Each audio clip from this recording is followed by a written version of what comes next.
All right, welcome to video 2 on Java GUIs. In this one, we're looking at the WeeMadLib.java file that was again given to you in the Java notes. And it's called WeeMadLib, we meaning tiny, because it's a MadLib, but a really tiny one that's not really that great. But I did this one to sort of show you all how you may see in some tutorials where they sort of, if it's going to be a small enough little GUI program, they'll bundle the building of the GUI itself as well as the actions that are going to, or the actions that occur based on specific events.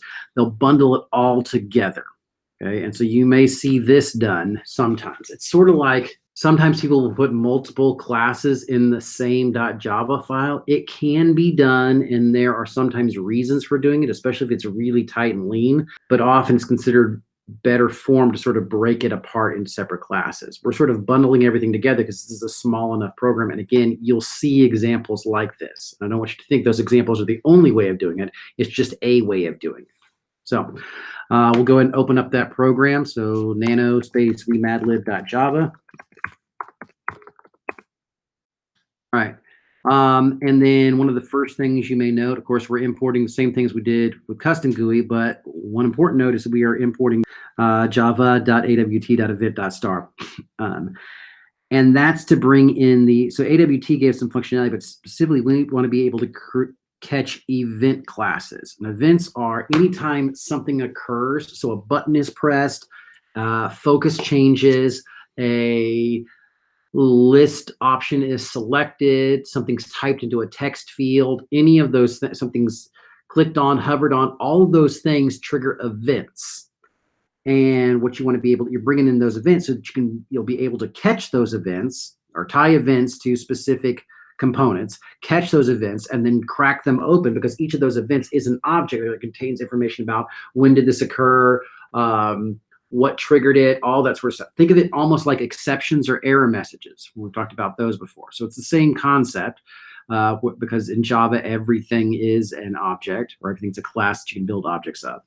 But that's where we're bringing in these events. Now, what we're doing here, you'll notice that, once I import my libraries, I then have, my class definition. And then the first thing I actually do is, unlike in custom GUI where I had everything dropped into the main method, that was done just sort of as a demo. In this, we're actually following more standard procedures, what you see in Java, and what we're defining are fields or class variables. Okay? And this is essentially, like we've talked in the past, where treat a class like you would the directions for a lawnmower, where the first part is, here are all the parts that you need, then this is how to put it together, and then once it's put together, this is what it can do. That's essentially what we're doing here. And you've seen that in past examples. Same pattern is following here. So the first thing we do is we gather all our parts together and set them up and tweak them slightly. Not significantly, but tweak them slightly just for our setup. So we build our frame, WML game. We set up our panel. One of the things to note about the panel is this time I'm using a grid layout. And if you'll notice the 3,3, that's basically a 3x3, 3 rows, 3 columns. Okay? That's how a grid is. And specifically, I'm defining my grid to be a 3x3 matrix. And then I set up my various components. And I've got some text fields, some labels, some drop-down option boxes. But basically, as you saw in custom GUI, I'm just building all those various things. Okay? And I say I'm building all of them. I'm making those components available. I'm declaring and initializing them. I haven't actually constructed the GUI yet. I'm just saying, get all the pieces for me. Okay? And then if you scroll down where you see public WeeMadLib and open and closing parentheses, if you notice, WeeMadLib is the name of the class, and this method has the same name with empty parentheses. So this is the default constructor, which means basically as soon as you make a WeeMadLib, it grabs all those components that we defined ahead of time, and this default constructor actually constructs the WeeMadLib game. Okay, so it actually builds the GUI. Okay? And so it goes through the process of setting things, adding them in, and the thing to note about when we use the border layout, we have to say, hey, it's going into the north section, south section, center section, whatnot. With the grid layout, basically, things get added in the order that you literally add them in the code. So the first item will go into row 1, column 1, and basically it just follows that pattern. You just keep sticking them in there, almost like just adding things to an array, because that's sort of really what it is. It's a two-dimensional array. And you basically just filling in all the slots. Okay. And so as you'll see when we run it, it basically adds them in the specific order that you called that add method in the code. So we add all the things, basically sticking everything in our panel. Okay?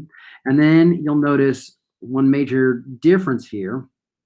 And I say one major difference. One of the things, though, that we do also do is for the sentence, I do a lot of tweaks, okay? And that has to do with the component that I used for holding it.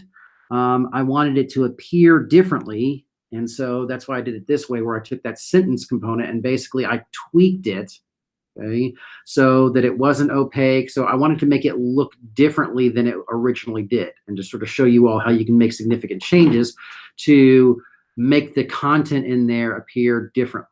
And I did that for different screen sizes, and just because that's the way I wanted it to look or appear, but use that existing J component.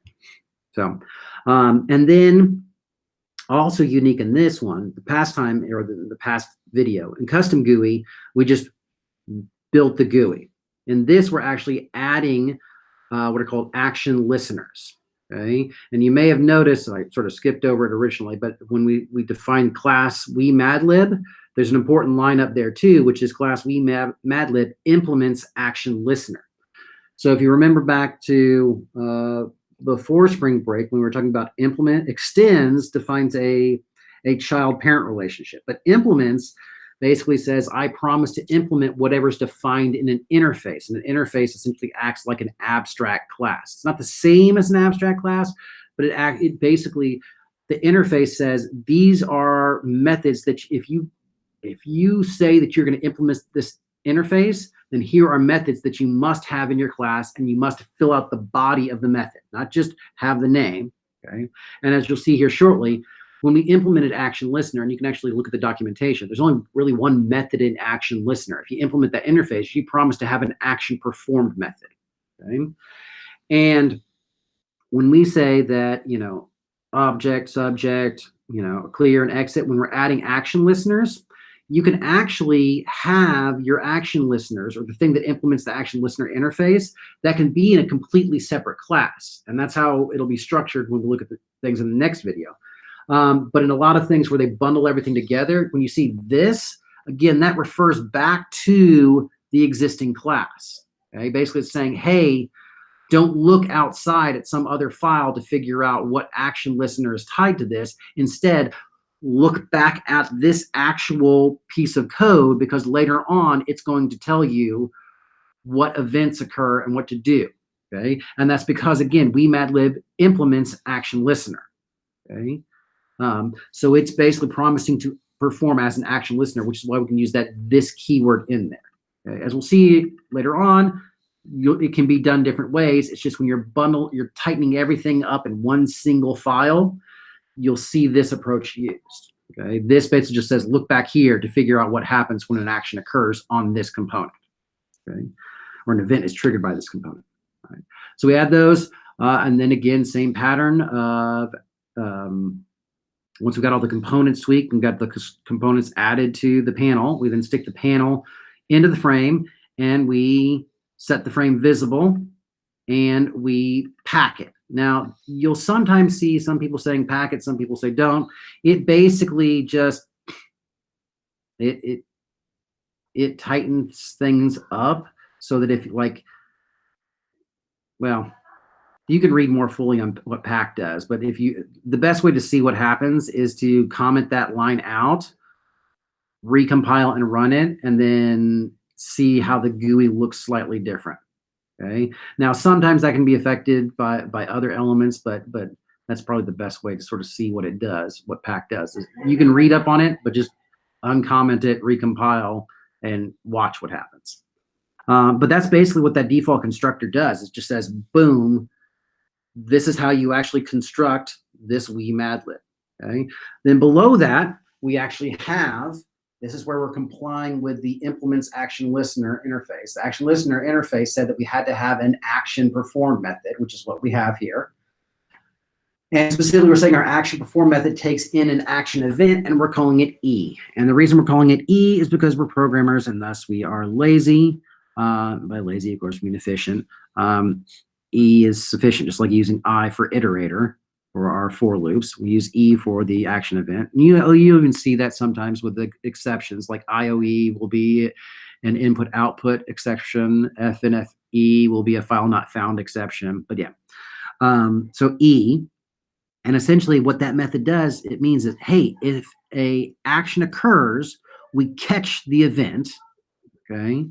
So whatever event happened, we catch it, and we then crack it open. In this case, we're using the get source method to see what triggered that event, and then we simply have an if statement that does different things depending on what the source of the event was. So as you can see, if, e.get source is this, then perform this action. Else, if it's this, do this. Okay. And you can see there, that's where if the source was the exit button, then we exit. If it was the clear button, then we basically reset the sentence, reset the string that's in the sentence component to be nothingness, which clears it. When I say it clears it, yeah, it basically resets it to an empty string. Okay. And then I could have written separate else ifs for object and subject, but really and truly, they're both just doing the same thing. They just redefine. They basically populate that sentence with the various elements, objects and subjects and verbs and whatnot. So that's why I use an or statement. If either of those are the source, then basically build the sentence and drop it into that sentence component. And that basically is it for the action performed. And then, of course, the last thing we have is public static void main string args. And that, again, the main method is needed so that we can actually run the program. But the only thing that happens in the main method is that it constructs a new WeeMadLib game. Okay, and that's because we construct it. And if you look at the constructor, the last thing in the constructor was set it visible, which is again triggers that loop, which continues painting that GUI on the screen until you exit out, either by pressing the X or red bubble, or in this case, we actually created an exit button and tied an action listener to it, and we can crack open that event that gets triggered and dispose of our GUI whenever that event is triggered. All right. That's it. Again, feel free to play around with it. And again, you'll see other examples when you're looking at tutorials and that sort of stuff where they'll say, hey, just do this because it's a small enough program. Okay, so this is sort of building on custom GUI, but in sort of a self-contained way. In the next video, we'll look at sort of a full-fledged, I say a full-fledged, still an example, but a more full-fledged GUI application where things are broken apart into different pieces. And again, the benefit of that is if you're working in a team, but also so that you can say, hey, I've written this class before. I want to grab that and drop it into some other program. By splitting it apart into its pieces, it is easier to recombine things or reuse code, which is good for programmers. All right, that's it for this video. Talk to you in the next video.